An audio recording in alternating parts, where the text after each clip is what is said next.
कि एसआईआर तो चल रहा है, लेकिन उस बीच में आप कह रहे हैं नो एसआईआर। बीच में नहीं कह रही ज्योति जी, हम पहले दिन से कह रहे हैं। तो मैं अमित शाह जी से कहता हूँ, आप हलफनामा भी मत दीजिए, बस आप कागज दिखा दीजिए। इन्हें सिर्फ और सिर्फ हिंदू मुसलमान का झगड़ा करवाना। 65 लाख बिहार में कट गए, 5 करोड़ ये कट रहे हैं, और अभी 40% देश बाकी है जिसमें एसआईआर होना है।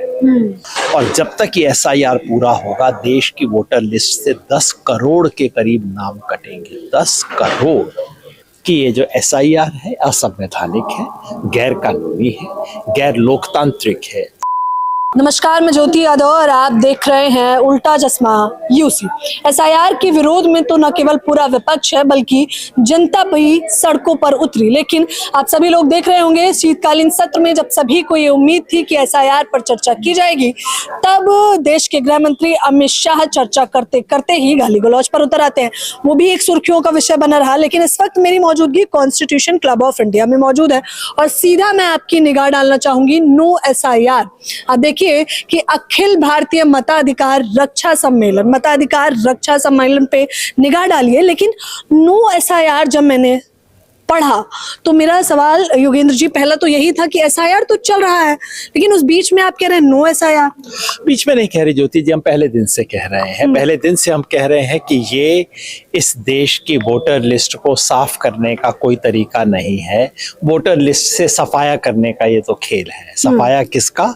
वो लोग जो कि बीजेपी को मुफीद नहीं है, जिनके वोट के बारे में बीजेपी आश्वस्त नहीं हो सकती, उनका किसी ना किसी तरीके से वोट काटने का खेल है। तो ये वोटर लिस्ट का संशोधन नहीं है, ये वोट में छटनी का खेल है। छटनी उनकी जो कि बीजेपी को पसंद नहीं है। इसलिए हम तो पहले दिन से कह रहे हैं कि ये जो एसआईआर है असंवैधानिक है, गैर कानूनी है, गैर लोकतांत्रिक है और चुनाव आयोग के अपने नियम कायदे के विरुद्ध है। इसको नहीं होना चाहिए। तो हम कोई नई बात नहीं कह रहे हैं, लेकिन हाँ, आज जो नई बात थी वो ये कि इससे पहले लोग सोचते थे कुछ बिहार में हो रहा है, पता नहीं क्या हो रहा है। यूपी वाले भी सोचते थे पता नहीं कोई बिहार की बीमारी है, हमें क्या मतलब है इस चीज से। अब जबकि वो बाकी देश में आ गई है और आज यहाँ पे कॉन्स्टिट्यूशन क्लब दिल्ली में 10 राज्यों से लोगों ने आके बताया कि एसआईआर से क्या क्या मुसीबत, क्या क्या समस्या हो रही है। अब पूरा देश समझ रहा है। बिहार में 65 लाख वोट कटे, देश को लगा कुछ बिहार में हो रहा है। आज की तारीख में अभी उत्तर प्रदेश का क्या आंकड़ा आएगा हम नहीं जानते हैं, लेकिन 5 दिन पहले तक उत्तर प्रदेश का आंकड़ा था 2,93,00,000 वोटर कटने वाले थे। अब तो योगी जी ने भी कह दिया है कि वे तो हमारे वोटर हैं। तो अब देखिए, तमिलनाडु में 1 करोड़ वोटर कटते हैं, कोई डेडलाइन का एक्सटेंशन नहीं मिलता तमिलनाडु को। यूपी में वोटर कट रहे हैं और योगी जी कह रहे हैं हमारे वोटर हैं, तो यूपी की डेडलाइन एक्सटेंड हो जाती है। एक्सटेंड हो गई है, लेकिन फिर भी यूपी में कहिए और कुछ नहीं तो 1.5 करोड़ वोट तो यूपी का भी कटेगा। तो अगर आप उसे 1.5 करोड़ भी मान लें, तब भी देश के 5 करोड़ वोट कट रहे हैं इस राउंड। 65 लाख बिहार में कट गए, 5 करोड़ ये कट रहे हैं, और अभी 40% देश बाकी है जिसमें एसआईआर होना है। और यही नहीं, इन 5 करोड़ के अलावा और 6 करोड़ लोग हैं जिनके सर पे तलवार लटक रही है। तलवार क्या लटक रही है? ये 5 करोड़ तो वो हैं जिनको कहा जा रहा है तुमने फॉर्म नहीं भरा, तुम्हारा नाम तो कटेगा। बाकी 6 करोड़ को कहा जा रहा है तुमने फॉर्म तो भर दिया, लेकिन 2003 में तुम्हारा जो कनेक्शन है वो नहीं बन रहा है। तुम साबित नहीं कर पा रहे हो कि तुम्हारे माता पिता 2003 में थे, इसलिए तुमको नोटिस देंगे। अब तुम दस्तावेज दे के साबित करो। कितने लोग साबित कर पाएंगे इस चीज को? तो पहली बार मैं यही निवेदन करना चाह रहा हूँ और आज के इस बातचीत के माध्यम से, सम्मेलन के माध्यम से हम पूरे देश में ये मैसेज देना चाहते हैं कि ये जो एसआईआर है ये डिसएनफ्रेंचाइजमेंट की प्रक्रिया है। यानी कि पूरे देश और दुनिया के इतिहास में इससे बड़े पैमाने पर वोट की कटाई कभी नहीं हुई है। ये वोट पे कैंची चलाने का खेल है और ये किसी भी हिंदुस्तानी को नामंजूर होना चाहिए। सर, इस पूरे मामले को लेकर आप सुप्रीम कोर्ट गए थे, तब वो एक वीडियो भी वायरल रहा कि एसआईआर को लेकर हमारी एक बड़ी जीत हुई है, आधार को मान्यता प्राप्त हुई है। लेकिन उसके बाद क्या हुआ? उसके बाद सुप्रीम कोर्ट का क्या रवैया रहा? क्या सुप्रीम कोर्ट का लचीला रवैया देखने को मिला? तारीख पे तारीख मिली, तारीख चल रही है। आपने कहा कि रिपोर्ट गए थे नहीं है, अभी भी चल रहा है। केस 6 जनवरी को फिर आएगा। अब आप कह सकते हैं कि आप तो पहले गए थे जब बिहार का चुनाव होने वाला था, हम तो गए थे कहने के लिए कि बिहार चुनाव से पहले इस पे फैसला कीजिए, इसे गलत बताइए, आप ठीक लगता है तो ठीक ही बता दीजिए। कोई फैसला नहीं मिला, बिहार का चुनाव आया चला गया। फिर हमने कहा आप तो बाकी देश में कर रहे हैं, आप कुछ फैसला दीजिए। जवाब नहीं आया। अब आपका सवाल बहुत अच्छा है, लेकिन जवाब आप क्या कहूँ मैं, आप रॉन्ग नंबर डायल कर रही हैं। जज साहब से पूछिए ना कि क्या कर रहे हैं।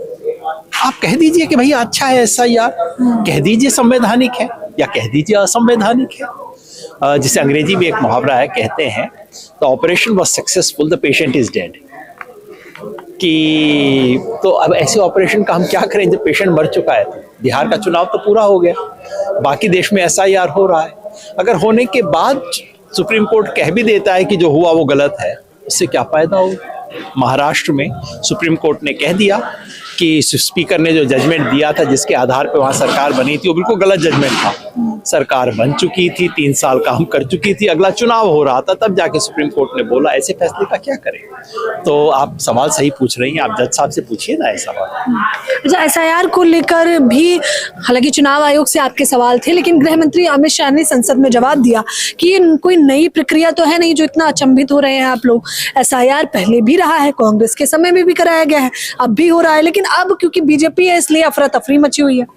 मैं पूरी गंभीरता से जिम्मेदारी से कह रहा हूं कि माननीय अमित शाह जी चुनाव आयोग के तरफ से झूठ बोल रहे हैं, और इस झूठ का एक साधारण सा प्रमाण है। मैं अमित शाह जी से चुनौती देता हूं कि आप जो कह रहे हैं कि हमने पहले करवाया था, SIR 2002 में हुआ था, तो दिखा दो ना क्या डॉक्यूमेंट था। हमने मांगा, इन्होंने ना कर दी। RTI में मांगा, ना कर दी। अखबार वालों ने पूछा, इन्होंने कहा फाइल गुम गई है। उसके बाद हमने सुप्रीम कोर्ट में वो फाइल की है, और 2002 का डॉक्यूमेंट स्पष्ट रूप से कहता है कि कोई एन्यूमरेशन फॉर्म नहीं चाहिए, कोई दस्तावेजों की जांच नहीं होगी, किसी की नागरिकता की जांच नहीं होगी। दिखा देना अमित शाह जी, मुझे दिखा दें कि पिछले 70 साल में देश में कब जो लोग वोटर लिस्ट पे थे उनसे कब एन्यूमरेशन फॉर्म भरवाया गया, बता दीजिए। दिखा दें कि कब लोगों से कहा गया कि आप नागरिकता साबित कीजिए नहीं तो आपका नाम कटेगा। अमित शाह जी दिखा दें, हम ये वापस ले लेंगे, अमित शाह जी को धन्यवाद कर देंगे। नहीं तो वो माफी मांगे करने के लिए। आजकल तो जमाना यही है ना, हलफनामा दो नहीं तो माफी मांगो। तो मैं अमित शाह जी से कहता हूँ, आप हलफनामा भी मत दीजिए, बस आप कागज दिखा दीजिए, नहीं तो माफी मांग लीजिए झूठ बोलने के लिए। SIT की जांच की रिपोर्ट आ गई और उसमें भी ये कहा गया कि राहुल गांधी ने और आप लोगों ने जो आरोप लगाए वो सत्य है। उसके बाद चुनाव आयोग की चुप्पी। वही मैं कह रहा हूं कि इतने गंभीर आरोप आते हैं, जवाब चुनाव आयोग की तरफ से नहीं आता है। जवाब आता है तो बीजेपी की तरफ से आता है। मतलब ये एक टीम है ना, कि वो कोई एक फील्डिंग कर रहा है, एक बॉलिंग कर रहा है, इनका आपस में सेट रहता है। तो सवाल मेरा ये है कि चुनाव आयोग जवाब क्यों नहीं देता। कहते हैं कि राहुल गांधी हलफनामा दे। मैं पूछता हूँ भाई, जिन्होंने हलफनामे दिए थे उनका जवाब दे दिया क्या आपने? समाजवादी पार्टी ने तो 4000 हलफनामे दिए थे, उसका जवाब दिया आपने? नहीं दिया। तो किसका हलफनामा मांग रहे हो और क्यों हलफनामे के इंतजार कर रहे हो? अगर मैं किसी बिल्डिंग का चौकीदार हूँ और सड़क पे चलता हुआ आदमी कहता है कि अरे पीछे से चोर घुसा हुआ है, मैं नहीं कहूंगा कि अच्छा तुम मेरे को एप्लीकेशन दो, हलफनामा दो, तब मैं जांच करूंगा। अगर मैं चौकीदार हूं, मैं पहले खुद झांक के देख लूंगा कि भैया क्या हो रहा है बिल्डिंग के अंदर। क्यों नहीं जांच करते? क्या इनको डर है? डर ये है कि ये चुनाव आयोग इस समय अंपायर नहीं है। एक जमाने में जब हम पाकिस्तानी अंपायरों के बारे में कहा करते थे ना, कि जब भारत की टीम वहां खेलने जाती है, हमारे 11 प्लेयर होते हैं, उनके 13 प्लेयर होते हैं। यही खेल है ये चुनाव आयोग, होम मिनिस्ट्री और बीजेपी, तीनों गुत्थम गुत्था है, और ये बात देश समझ रहा है। जितने बुलंद तरीके से आपने ये आवाज उठाई, आप पर भी तमाम आरोप लगे। मैंने सोशल मीडिया पर देखा, आपकी वीडियोस वायरल किए जा रहे हैं कि आप इतना प्रयास करते हैं लेकिन चुनाव हो जाते हैं, बीजेपी जीत जाती है, तो कोई बड़ी बात नहीं है। आरोप प्रत्यारोप तो चलते रहते हैं। पर इसमें आरोप क्या हुआ, मैं समझा नहीं। हाँ, अगर वो कहा कि मैंने बहुत प्रयास किया, ये तो बहुत अच्छी चीज है, मैं इसका उनका धन्यवाद कहता हूँ। अगर वो कहते हैं कि उसके बाद आप हार गए, आप मुद्दा लेकर गए लेकिन आप जीते नहीं अभी तक।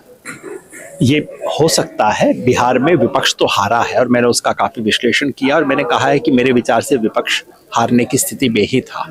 मैंने नहीं कहा है कि वो था, मगर एसआईआर का प्रश्न मेरे लिए चुनावी जीत हार का प्रश्न नहीं है।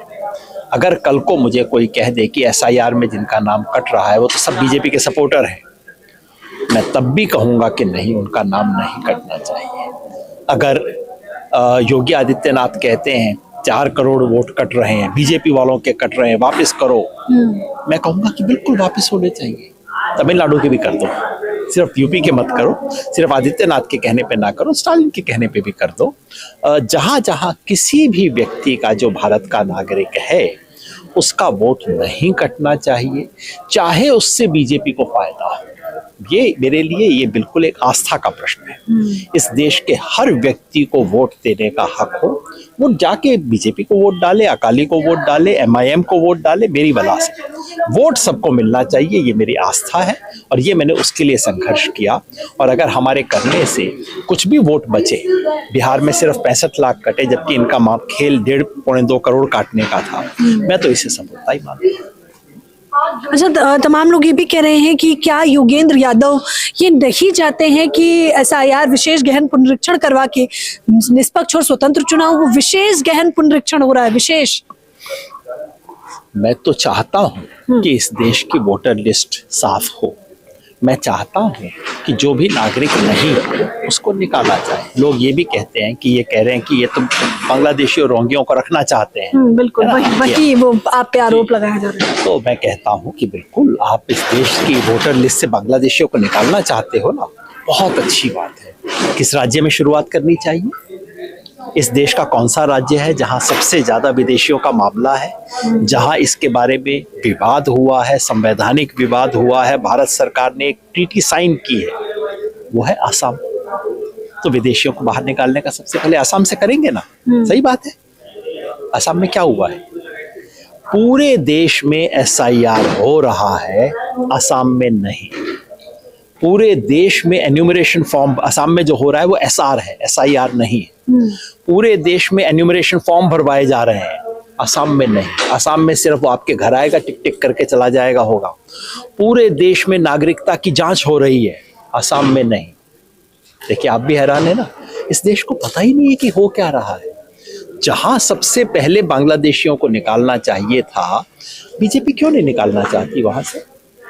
दवा पूरे घर वालों को दवा मिलेगी, पर एक जो बीमार है उसको दवा नहीं देंगे। क्यों? मैं कारण बता देता हूं आपको। क्योंकि असम में बांग्लादेशियों की जांच हो चुकी है।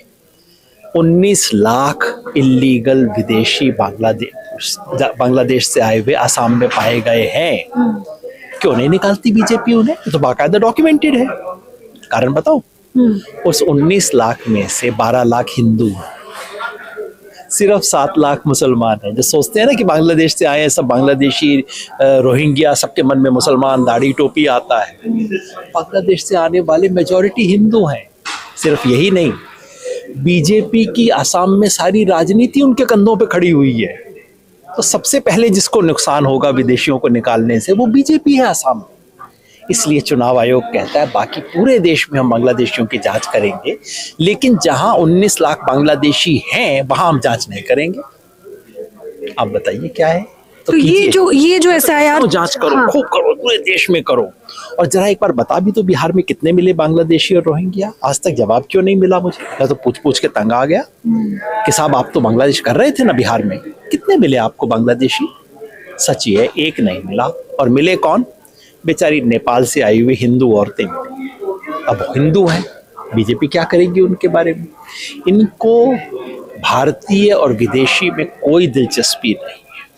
इन्हें विदेश से आए हुए लीगल और इलीगल माइग्रेंट में कोई दिलचस्पी नहीं है। इन्हें सिर्फ और सिर्फ हिंदू मुसलमान का झगड़ा करवाने में दिलचस्पी है। तो अभी जो एसआईआर चल रहा है, जो चुनाव आयोग करवा रहा है, आखिरी सवाल वो क्या है फिर? ये इस दुनिया के इतिहास में वोटर लिस्ट की छटाई का सबसे बड़ा अभियान है। आज तक दुनिया में कभी भी इतनी बड़ी मात्रा में वोट कटे नहीं है पूरी दुनिया में, केवल भारत की बात नहीं कर रहा हूँ। और जब तक ये SIR पूरा होगा, देश की वोटर लिस्ट से 10 करोड़ के करीब नाम कटेंगे। 10 करोड़, 10 करोड़ लोग तो देशों से बड़े होते हैं। ये दुनिया के इतिहास का सबसे बड़ा डिसएनफ्रेंचाइजमेंट का कैंपेन है, और ये इसलिए हो रहा है ताकि दो चीजें इस देश के भविष्य के लिए सुनिश्चित की जा सके। देश में चुनाव हो, नियमित रूप से हो, उसकी गारंटी हो, और हर चुनाव में बीजेपी जीते, इसकी गारंटी हो।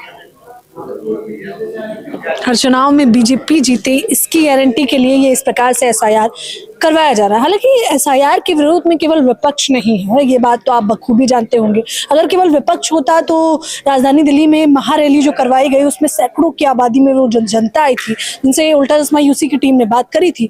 वो कह रहे थे कि हमारा सबसे बड़ा अधिकार, मताधिकार छीना जा रहा है, और वो वोट चोरी का सबसे गंभीर आरोप SIR पर लगा रहे थे। अब देखना होगा कि जब पूरे देश की जनता जो मताधिकार का इस्तेमाल करती है वो आरोप लगा रही है, जब पूरी विपक्ष की पार्टी इसका आरोप लगा रही है, तो बीजेपी को इससे हमदर्दी क्यों?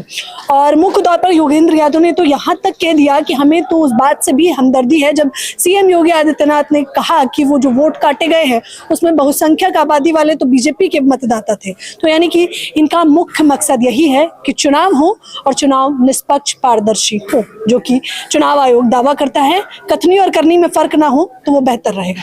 फिलहाल इस खबर के बारे में मुझे समय देने के लिए, मुझसे बातचीत करने के लिए आपका बेहद शुक्रिया। कैमरामैन नावेद के साथ ज्योति यादव, उल्टा चश्मा, यूसी।